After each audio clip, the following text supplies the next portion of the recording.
আপনারা দেখছেন day to one news TV, খবর যেখানেই আমরা সেখানেই। এই মুহূর্তে যে খবরের দিকে নজর রাখবো, মালদায় শুট আউট, গুলিবিদ্ধ জেলা তৃণমূলের সহসভাপতি ও ইংরেজবাজার পুরসভার কাউন্সিলর দুলাল সরকার। আপনাদের আরো জানিয়ে রাখবো, গুলিবিদ্ধ জেলা তৃণমূলের সহসভাপতি ও ইংরেজবাজার পুরসভার কাউন্সিলর দুলাল সরকার। গুলিতে জখম হয়েছেন তিনি। এই সংকটজনক অবস্থায় তাকে আনা হয়েছে মালদা মেডিকেল কলেজ হাসপাতালে।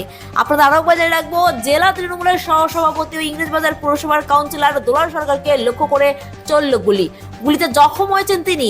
এই সংকটজনক পরিস্থিতিতে আনা হলো মালদা মেডিকেল কলেজ হাসপাতালে। সুস্থ থাকতে কে না চায়, কিন্তু দিনের পর দিন সুস্থ থাকতে চাইলেও যেন সুস্থ থাকা আর হয়ে উঠছে না। কারণ বিভিন্ন জায়গা থেকে সুস্থ হয়ে যাবেন এমন প্রতিশ্রুতি পেলেও মেলেনি কোনো সুরাহা। আপনি ভাবছেন কোথায় যাবেন, কিভাবে সুস্থ থাকবেন, এমন নানা প্রশ্নের সম্মুখীন হচ্ছেন। কিন্তু ভাবুন তো, এমন কোনো ডাক্তারবাবুর সন্ধান যদি আমরা দিই আপনাকে, যেখানে গেলে আপনি ম্যাজিকের মতো সুস্থ হয়ে যাবেন, কেমন হবে? হ্যাঁ, আপনি ঠিকই শুনেছেন, চিন্তার কোনো কারণ নেই। সেই সন্ধান দেব আমরা আপনাকে।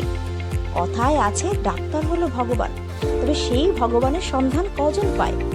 আজ আমরা এমন একজন ডাক্তারবাবুর অর্থাৎ ডক্টর সন্তুদের সঙ্গে পরিচয় করিয়ে দেব, যেখানে রোগী ম্যাজিকের মতো সুস্থ হয়ে যান।